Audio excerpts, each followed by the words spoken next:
LB-Link BL-WN151 je Wi-Fi adaptér pro váš notebook nebo počítač.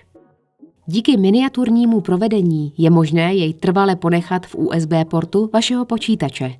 Adaptér dokáže komunikovat rychlostí až 150 megabit za sekundu a podporuje výpočetně náročné a bezpečné šifrování WPA2. Další výhodou je i zpětná kompatibilita USB 1.0 a také použití chipsetu Mediatek, který je podporován v široké škále operačních systémů.